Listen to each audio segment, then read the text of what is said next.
Hi there, I'm Valerie Milano, the publisher and senior editor of the Hollywood Times, and I just want to thank our guest that is here with us right now, and I'm going to have him introduce himself. Thank you. My name is Corin Nemec, and I am an actor, writer, producer, sometimes director. But I put together this film with a close group of friends of mine, and it's called Deadly Justice.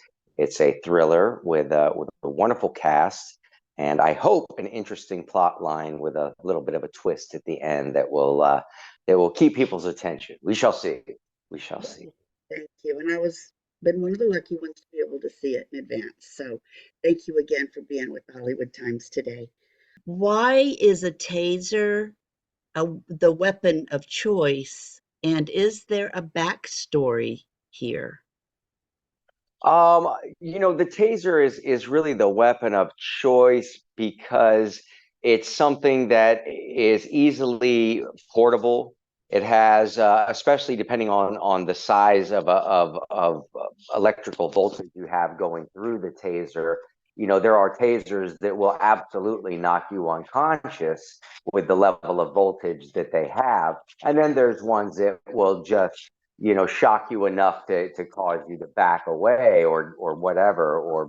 But the choice was specifically just because it was easy to use. He could use it over and over again if necessary, and he could hide it easily, and it didn't make much noise. You know what I mean? Those are really good reasons. I never even thought of, you know, afterwards. And I know that, our viewers, our readers, will have seen this film before, so they will already know why I'm asking these questions, because otherwise, Okay. you know, it'll be pretty cryptic. And why would Dale want to go out with the main character? Was his angle to humiliate her or frame her, or was he just very interested in her? No, well, I think it's twofold. I think both of those are correct. I think in his savvy, I'm the smartest guy in the room, murderer, schemer, plotter. That being said, I think that's where his sense of authority comes from and superiority comes from, is that he knows something that nobody else knows, and because he knows that, he feels like he can control and manipulate people. And so his reason for getting together with her, I'm sure, and it's not set forth in this plot line, but I'm sure that inside of his character, whatever Brian Krause, who played the character wonderfully, whatever he chose, I'm sure that his character was like, hey, maybe I can destroy this person and sleep with her. I mean, he's that kind of a sadistic person. That's the personality complex that he has is nihilistic.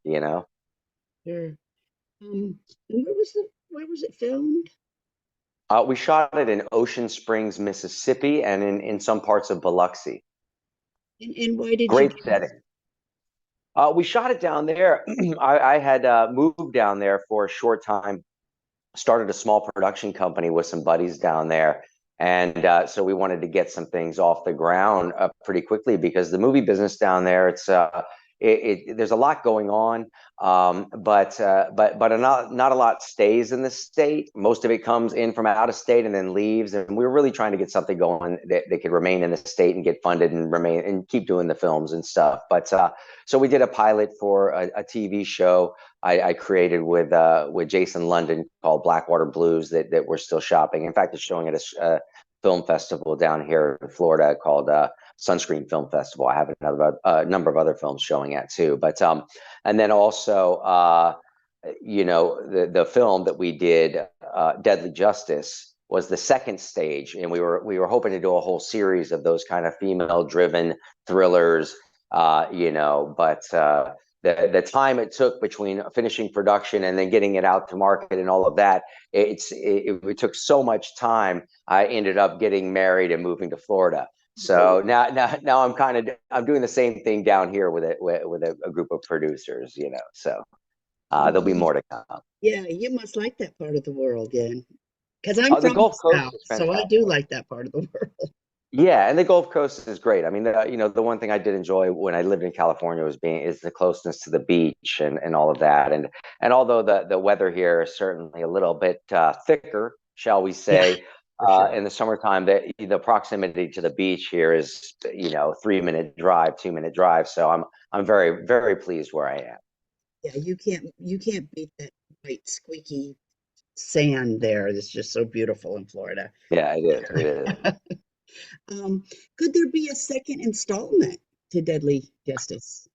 Deadly Justice, the way that it's written with the open ending, with the character, Kelly Sullivan did a great job playing our lead character. And certainly it's set up in such a way that if you wanted to, this character could go on from then, because if she goes on to be the host of this show, that whatever her first show, her first case, her first whatever is, could be very, very fun to do.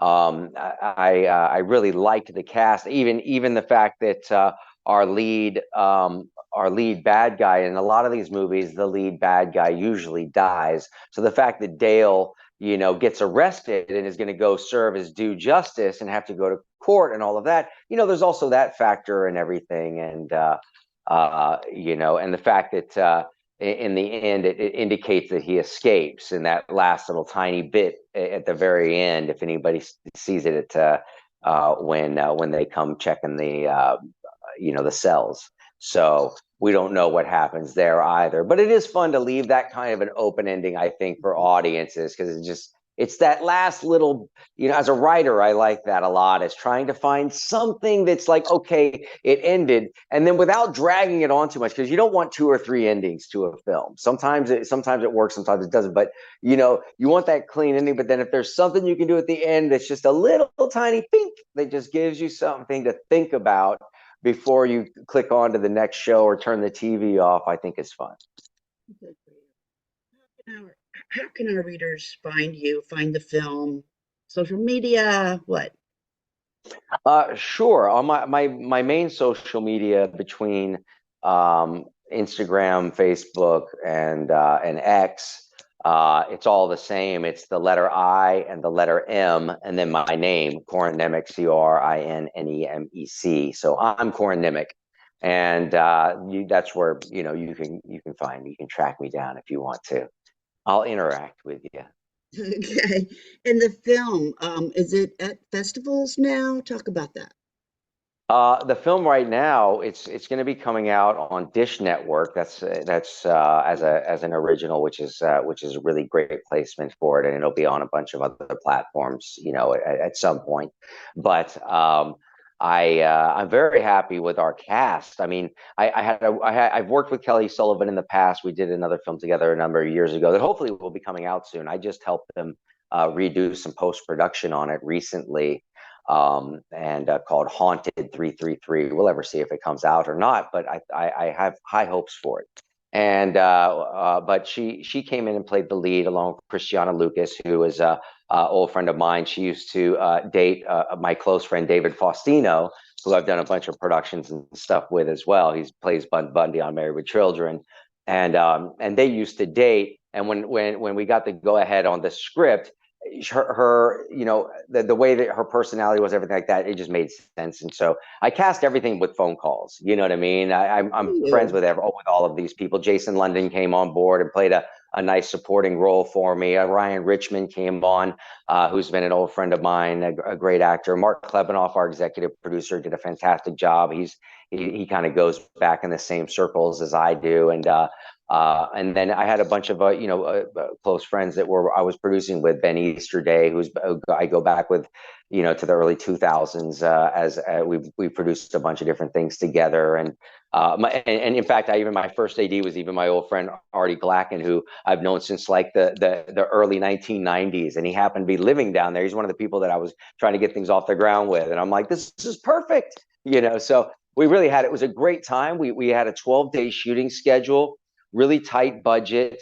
But everybody came with, you know, with their happy faces on, and we kept everybody, you know, really underworked and slightly overpaid. So, you know, by keeping the crew small, keeping everything small and tight, we were able to keep everybody happy too.